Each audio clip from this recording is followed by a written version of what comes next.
नमस्कार दोस्तों, मैं नंदलाल और आप देख रहे हैं यूपी वाले सर। स्टूडेंट्स, आज मैं लेक्चर को आगे बढ़ाते हुए आज मैं बहुत ही एक इम्पोर्टेंट चैप्टर जो क्लास 9th में भी है 10th में भी है लेकर आप लोगों के बीच उपस्थित हूँ। इसमें आज मैं क्लास 9th के चैप्टर स्टार्ट करने वाला हूँ, बहुपद, जिसका नाम है, जो बहुत ही एक खूबसूरत और बहुत ही इम्पोर्टेंट चैप्टर है बहुपद। ये क्लास 9th और 10th दोनों क्लासों में आप लोगों को बहुत ज़रूरत पड़ने वाली है।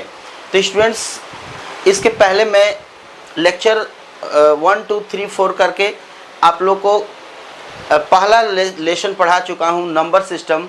उसमें आप लोग बहुत मुझे प्यार दिए हैं, इसके लिए आप लोग को दिल से, तहे दिल से धन्यवाद देता हूँ।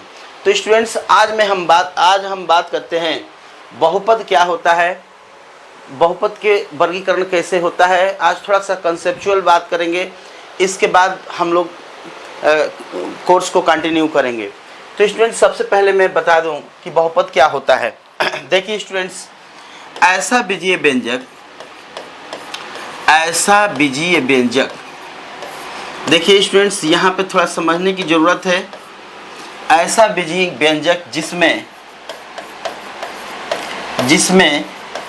चर का घात, ऐसा बीजीय व्यंजक जिसमें चर का घात ऋणोत्तर पूर्णांक होता है। थोड़ा सा समझने का प्रयास करेंगे। यहाँ पे तो ऋणोत्तर पूर्णांक होता है, बहुपद कहलाता है।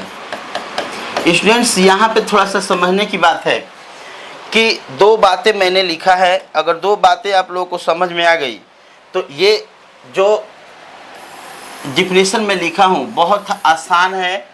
इसका मैं थोड़ा सा डिफिनेशन का एग्जाम्पल दे देता हूँ और तब बात करता हूँ कि क्या हम कहने वाले हैं। स्टूडेंट्स, ऐसा बीजीय व्यंजक, देखिए बीजीय व्यंजक में चर और अचर दोनों आते हैं। जैसे स्टूडेंट्स, अगर बात करूँ मैं 3x² + 9x - 6 का, इसमें चर और अचर दोनों आते हैं। तो ऐसा बीजीय व्यंजक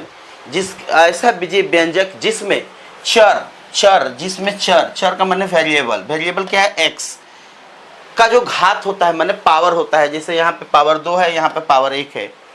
ऋणोत्तर पूर्णांक होता है, इसको इंग्लिश में कहते हैं non negative integer. Students, non negative integer का मतलब होता है कि इंटीजर होगा और वो नॉन नेगेटिव होगा, मतलब नेगेटिव नहीं होगा। दूसरे भाषा में हम कह सकते हैं कि वो होल नंबर हो सकता है। होल नंबर कहाँ से स्टार्ट होता है? तो वो होता है 0 से 1 से 2 3 4 5 ऐसे। तो मतलब 0 से स्टार्ट होने वाले जो नंबर होंगे वो होल नंबर कहलाते हैं। तो जिसका पावर यही हो सकता है। और इंटीजर समझ ही रहे हैं आप। और नॉन नेगेटिव मतलब नेगेटिव नहीं होना चाहिए, 0 हो जाए, मीन्स ये होल नंबर होना चाहिए। तो ऐसा बहुत सारे एग्जाम्पल आप लोगों को देखने को मिलेगा स्टूडेंट्स। जैसे 9/2x² - 9, मान लीजिए कि एक बहुपद है जिसमें देखिए पावर क्या है, यहाँ पे 2 पावर है, बहुपद है ये। क्योंकि ये जो पावर होता है ना, वो ऋणोत्तर पूर्णांक मतलब ऋण से हटके होना चाहिए, होल नंबर होना चाहिए। स्टूडेंट्स, इस टाइप से जैसे मान लो कि √2x है ना स्क्वायर - 9x + 4 है, यहाँ पे भी बहुपद है। क्योंकि यहाँ पे जो पावर है ना, ये पावर से मतलब है हमें चर का जो पावर है वो ऋणोत्तर पूर्णांक है, मतलब ऋण से हटके है, या दूसरे भाषा में कहेंगे तो होल नंबर है।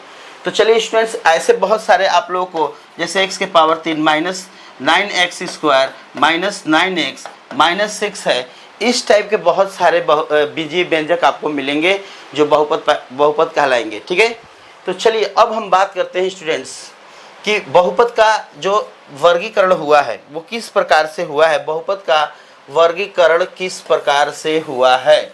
चलिए इसको थोड़ा हम साइड करते हैं। अब हम बात करते हैं कि बहुपद का वर्गीकरण कैसे होता है, मतलब ये बंटवारा कैसे हुआ है। इसका पूरा एक्सप्लेनेशन हम व्याख्या करेंगे, स्टेप बाय स्टेप आप धीरे धीरे आगे चलेंगे, वैसे वैसे आप लोगों को मैं एक्सप्लेन करता जाऊँगा, कंप्लीट करता जाऊँगा। चलिए स्टूडेंट्स, जैसे ये वर्गीकरण किस प्रकार का हुआ है, वर्गीकरण मतलब क्या होता है, वर्गीकरण मतलब क्लासिफिकेशन मतलब इनका वर्गीकरण किस प्रकार से हुआ है। तो इसका वर्गीकरण 2 प्रकार से हुआ है स्टूडेंट्स। पहला प्रकार है पद के आधार पर, और दूसरा होता है घात के आधार पर। घात माने पावर के आधार पर, ठीक है स्टूडेंट्स। अगर मैं बात करूं कि पद के आधार पर, जैसे एक पद वाला, दो पद वाला, एक पदीय, द्विपदीय, त्रिपदीय, चतुर्थपदीय और बहुपदीय होते हैं। और इसी प्रकार से स्टूडेंट्स घात के आधार पर एक घातीय वाले को रैखिक बहुपद कहते हैं, दो घात वाले को द्विघात बहुपद कहते हैं, माने एक घातीय, द्विघातीय, त्रिघातीय, चतुर्थ घातीय, इस प्रकार हमने इसकी बंटवारा किए हैं। तो जैसे जैसे हमको काम पड़ेगा हम एक्सप्लेन करते जाएंगे। तो चलिए स्टूडेंट्स अब हम बात करते हैं कि बहुपद की थोड़ा पहचान करना जरूरी है। चलिए अब हम स्टूडेंट्स बात करते हैं एक्सरसाइज 2.1 की, जो बहुत ही अपने में एक इम्पोर्टेंट एक्सरसाइज है। तो बात करते हैं कि जैसे निम्नलिखित व्यंजकों में से कौन कौन एक चर में बहुपद है। देखिए यहाँ पे स्टूडेंट्स क्वेश्चन जिस प्रकार से पूछा जाता है आप उसी प्रकार से ध्यान देंगे। यहाँ पे ध्यान दीजिए कि कह रहे कि एक चर में बहुपद है। देखिए एक चर में बहुपद का मतलब होता है स्टूडेंट्स जिसमें चर एक ही हो, जैसे x हो या केवल y हो, केवल a हो, केवल b हो, मतलब चर एक ही हो, है ना। अचर में अंक आते हैं स्टूडेंट्स, और चर में जो होता है x y z, a से लेके z तक लेटर्स आते हैं, अल्फ़ाबेट। अब हम बात करते हैं कि इसमें कौन एक चर के बहुपद। जैसे पहला दिया है 4x स्क्वायर माइनस 3x।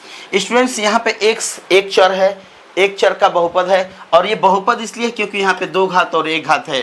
तो यहाँ पे हम कह सकते हैं कि ये एक घात का एक चर का बहुपद है। ये हमारा कंडीशन को सेटिस्फाई करता है।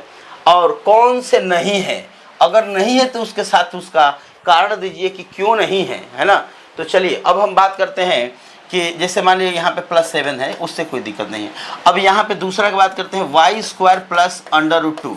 देखिए स्टूडेंट्स हमको इन अचर से मतलब नहीं है, वो रियल नंबर हो सकते हैं, लेकिन जो हमारा y स्क्वायर की वैल्यू है, जैसे ये चर है ना, इसका जो घात है वो ऋणोत्तर पूर्णांक होना चाहिए, मतलब ये ऋण से धनात्मक होना चाहिए, सब मिला के ये बहुपद है। एक चर का बहुपद है क्योंकि इसमें y एक ही चर है। अब स्टूडेंट्स बात करते हैं कि यहाँ पे 3√t प्लस t√2। देखिए स्टूडेंट्स यहाँ पे क्या करेंगे, जो √t है ना, यहाँ पे जो √t है तो हम √t को 1/2 लिखेंगे यहाँ पे।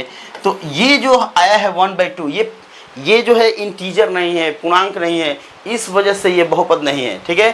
क्योंकि हमको घात का जो पावर है ना, ऋणोत्तर पूर्णांक माने ऋण से हट के, अर्थात 0 से लेके 0 1 2 3 4 ऐसा होना चाहिए और इंटीजर होना चाहिए।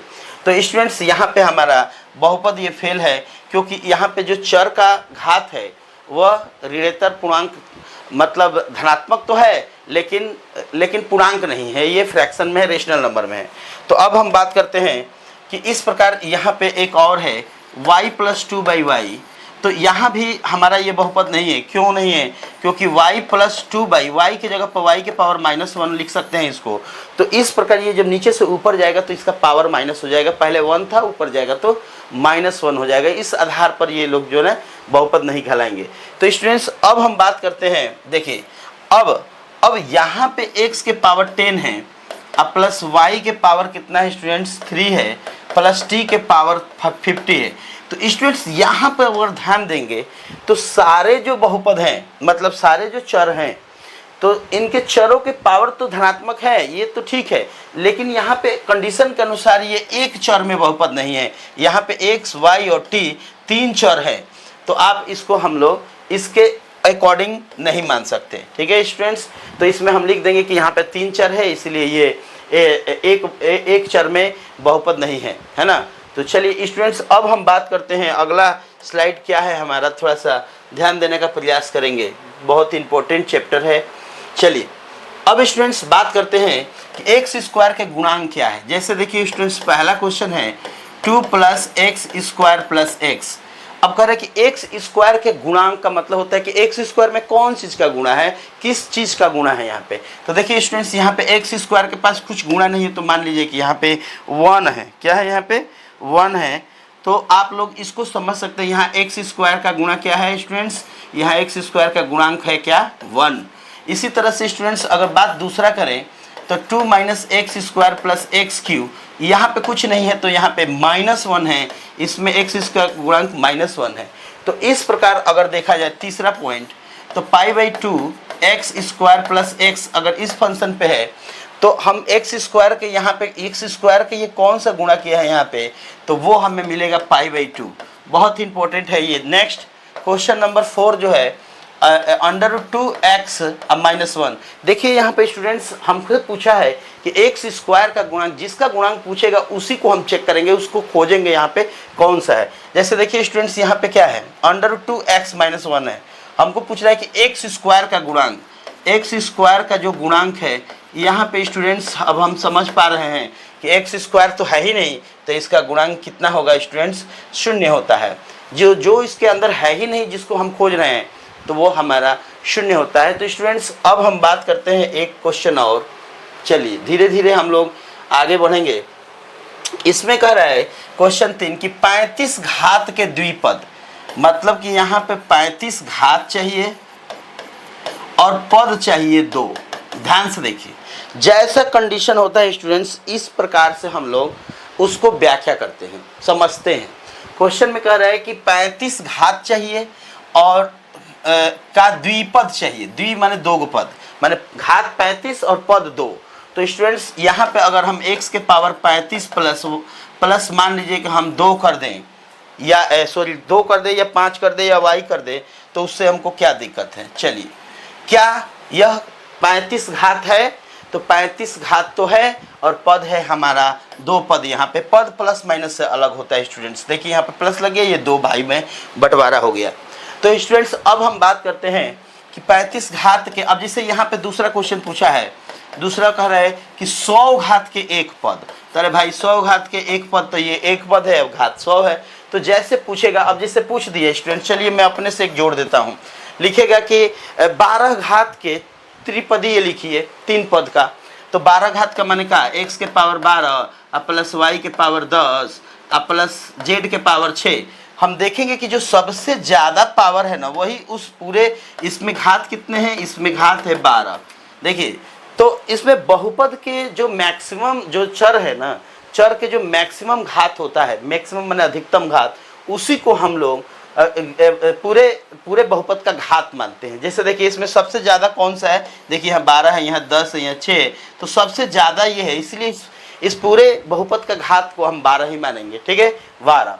अच्छा, अब बात आती है पदों की। तो यहाँ पे देखिए स्टूडेंट्स, ये प्लस से या माइनस से पदों का बंटवारा होता है, गुणा से बंटवारा नहीं होता है। आप लोगों को थोड़ा सा एक्सप्लेन कर देता हूँ 1 मिनट में, तो आप लोग समझ जाएंगे पूरा बढ़िया तरीके से स्टूडेंट्स। ठीक है, चलिए अब मैं बात करता हूँ कि जैसे पदों की पहचान थोड़ा सा जरूरी है।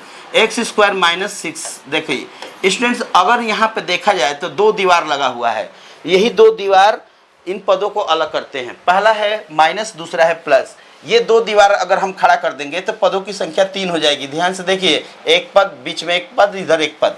अब जैसे स्टूडेंट्स 3x² y² z3, अगर इसमें पदों की बात किया जाए स्टूडेंट्स, तो आपको ध्यान से समझ में आना चाहिए, इसमें कहीं प्लस नहीं दिख रहा है बीच में, तो यहाँ पे स्टूडेंट्स पद एक ही है। पद क्या है स्टूडेंट्स, एक है। अगर बात घात की जाए तो इसमें सारे जो एक पद के अंदर जितने भी चर आए हुए हैं x y z, उनके टोटल घात को जोड़ दें अगर 3 2 5 और 2 7, तो यहाँ पे हम पूरे बहुपद के पूरे पद का घात को हम लोग 7 मान सकते हैं, या पूरे बहुपद को हम लोग घात 7 कह सकते हैं स्टूडेंट्स। तो इस प्रकार अब वीडियो बड़ा ना हो जाए, इसके लिए मैं आप लोगों से माफ़ी चाहता हूं और पुनः आप लोगों से नेक्स्ट वीडियो में आने के लिए आमंत्रित करता हूं। तो चलिए बने रहिए, तब तक के लिए जय हिंद, जय भारत।